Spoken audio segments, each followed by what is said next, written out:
Hello, folks. I'm Josh McGee back with another edition of the St. Louis FC Spotlight. Today, I'm joined by one of the center backs for St. Louis FC, Mr. Tobi Adewole. Toby, thank you so much for joining me today. No problem. Happy to be here. So let's go back and revisit again such a historic accomplishment for the club that you were a part of. Last Saturday night, St. Louis FC, their second ever playoff berth. They go up to Hartford, playing a really tough team that was the first place team in their group. You guys come out of there with a 1-0 victory for the club's first ever playoff victory. Talk to me a little bit about that match, your thoughts on it, and what that win means to you. So we kind of knew that this was the start to something special. We knew in order to make it far, we had to get our foot in the doors, and by doing that, we had to beat Hartford, which we knew was going to be a very tough opponent. You know, they'd come in first in their group. And we knew that we were the underdogs since the beginning of the season, so nothing was really going to change when we went down to Hartford, especially playing away from home. We knew as the back line that we had to keep a clean sheet, and we have a higher chance of winning with a clean sheet than not. And we knew it was going to be a tough game, and we had to treat it like a finals. That's kind of been our mentality throughout the whole season, treat every game like a championship game, because we don't know when it could be our last. And that's kind of just the mindset that's been going around throughout not only the stadium, the locker room, just everyone. And when Waco scored in the final minutes of the game, just a sigh of relief and just happiness throughout everyone. And it was nice to go celebrate with the fans we had there. So it was a great moment. So breaking down some of the specific aspects of it, you talked a little bit about the fans who were able to attend. A lot of people there obviously were Hartford supporters. Now, you guys have gone on the road plenty of times this season and played in tough places such as Louisville and Indy. But to have that type of atmosphere for a playoff match, it was Hartford's first ever playoff game. Talk to me a little bit about experiencing that atmosphere with the full aesthetic of fans there. You know, it was amazing. It was especially amazing to see because of, the type of season we've had in terms of COVID, some fans being able to attend the game and some not. And I mean, to have a nice full stadium, yeah, they were there for Hartford, but it felt like they were there for us as well. So we kind of used that momentum. And although our fans were few, they were many in how loud they were and how much they cheered us on. So, I mean, we're blessed for that. And I mean, we don't take that lightly. We know it's definitely a journey to travel from home away, especially, when you're watching. So, I mean, the atmosphere was amazing, from start to finish. So you talked a little bit about it. Joaquin obviously gets the headlines for that great goal. He gets there late on in the match. But the big news I thought was you guys keeping a clean sheet. It was your first since July 26th against Indy at home. And talking with the likes of Sam Fink and Fanuel Kavita this season, it's been about you guys. Some of them have said that you've played 80 minutes, you've played 85 minutes. You haven't been able to put a full match together. Well, you get it done here against a great offensive team in the playoffs. Was it just about everything coming together at that moment, or were there other things that you were able to do well, especially in that second half against Hartford? It was a little bit of everything. I mean, we knew that we were going to have to work for each other even more than we've already had in the past. And we just knew that we're going to need a big performance from not only the back line, but also from the goalie.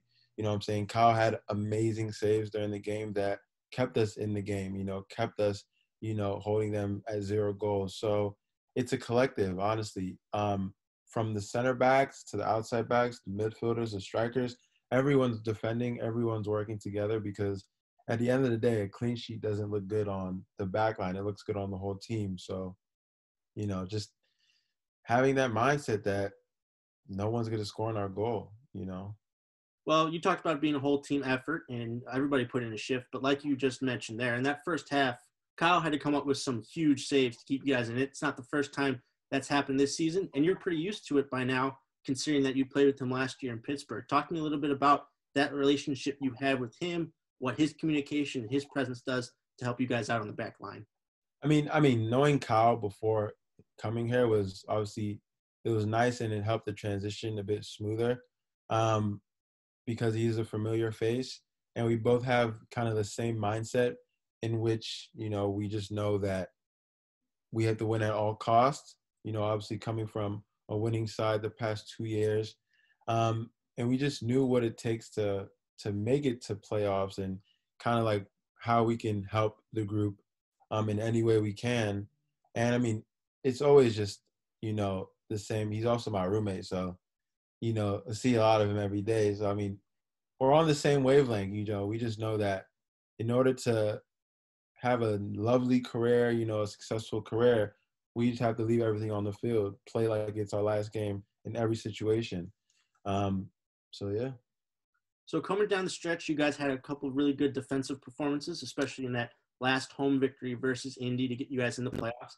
You get the clean sheet here. I want to talk a little bit about the tactics of it, because it seems as though so far this season you guys have played really well with the back three system. Now, the obviously benefit for you to get you on the field and to get you next to Sam, to get you next to Fan. But talk to me a little bit about playing in that system. What are some of the other benefits that helps you guys out and has helped you guys play better down the stretch here? I mean, I think it's a wonderful system because you have 3 number 1 center backs, and it's always a nice way to, get them on the field at the same time. And, it gives our outside wing backs an opportunity to go forward and still have cover in the back line and just cover everywhere. If one center back goes out, you still have 2 more, just cover all over the field and, just working for each other throughout the field. So, just that extra support and that extra layer of defense is definitely a positive. Well, obviously the guy leading that tactical change and helping set you guys up is head coach Steve Trishu. Talk to me a little bit about this season, especially, again, with everything that's been going on, basically what he is able to help you with out the most. Because talking with Russell last week, it was more so about just having that reassuring presence, even when times were tough, to treat everything like one day at a time and to get you guys through a couple different stretches this season. But either from a tactical standpoint or just from a managerial standpoint, how has he helped you guys out the most? Yeah, so I mean, Steve's a great coach, but on the other point, he's also a great motivator. He kind of knows, he has his head out there. He hears, people talking about the Indy, the Louisvilles, kind of just not even giving us a second thought. And he tells us that, and he just, adds fire to the field. Just we gotta work for ourselves because no one else is expecting us to do anything. And obviously the formation, because I mean we played 4 in the back before, but 5 in the back now is kind of our formation that we're building off of. And I feel like every game we're just, finding ourselves and just getting better and better, So you guys have been playing great despite, again, everything that you've been through this season with the pandemic, stuff going outside of soccer. Of course, with the team news about the team folding up shop at the end of the season, that obviously would create a lot of pressure. But at least to my eye, it seems as though you guys are playing more 3 than you have ever had before this season. So is that mentality of we have nothing to lose? It's easy to say that, but it seems as though you guys are living through that.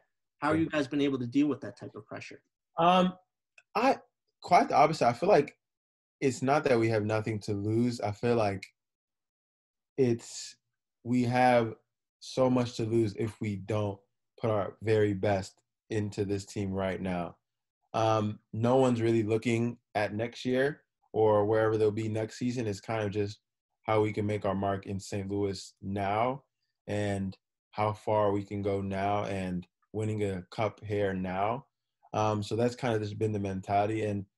And it's, it's nice because you are going through this together as a team.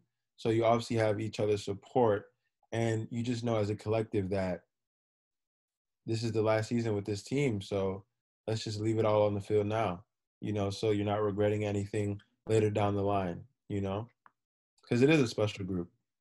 Exactly. So not that this is the end for sure. I mean, you guys have the capabilities of making a deeper playoff run, but so far, at least to this point, and more so looking at the totality of your career, maybe not just in this season, talk to me a little bit about your journey so far here and looking back in your career and some of those different experiences that you've had leading up to this particular season. And as strange and crazy as it's been, did you learn anything new about yourself this year, or was it more a reaffirmation of basically some of the things that you've been taught and lessons that you've learned alongside some of your other teammates?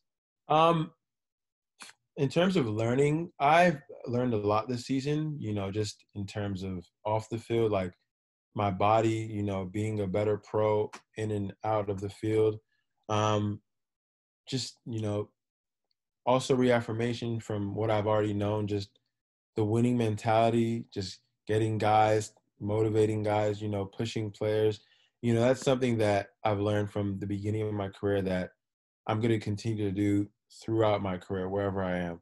So it's just like little things like that, but they're going a long way. So I'm really blessed that I've experienced this team and this journey that is not going to end anytime soon, hopefully. So let's look ahead to Saturday. Big match versus Louisville City FC. Of course, place in the Eastern Conference Finals on the line.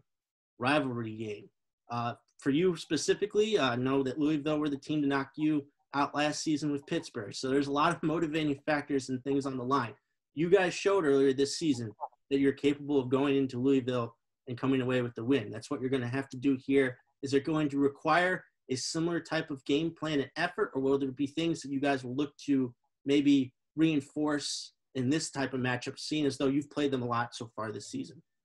Definitely similar, but obviously we haven't beaten them every game, so there are definitely things we can tweak, and we have been tweaking. But it's also just the mental game, just the mental battle of coming there with the intensity of just working for each other, working for yourself, and just they're going to have a lot of fans. It is their home game.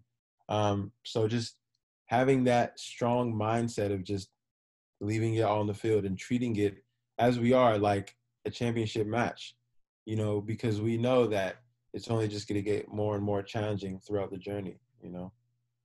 So, Tobi, I'm going to get you out here on this. Obviously, yes, Louisville are going to have a lot of fans at their match, but it sounds like there will be a decent representation of your guys' fans, of the fans of St. Louis FC. It's been a tough year, obviously, for fans not being able to attend matches for the most part, and not getting to see you guys as much. So this will be quite the treat come Saturday. What is your message to the fans, not only traveling to see you guys come out and play, but also the fans at home who will be watching ahead of this match on Saturday? So my message to the fans is, first and foremost, we thank you for all your support throughout the whole season, and we hope to play more games. We hope to play at least, I believe it's 3-4 more games until the championship. So thank you for joining us on this long and stressful journey, and we hope to put on a show, and we hope you enjoy it. Well, we know it's going to be an intense atmosphere on Saturday. Great rivalry matchup, of course, with the berth in the Eastern Conference Finals on the line. St. Louis FC traveling to Louisville to take on Louisville City FC. Tobi, thank you so much for joining me today, and good luck on Saturday, my friend. Thank you. Appreciate it.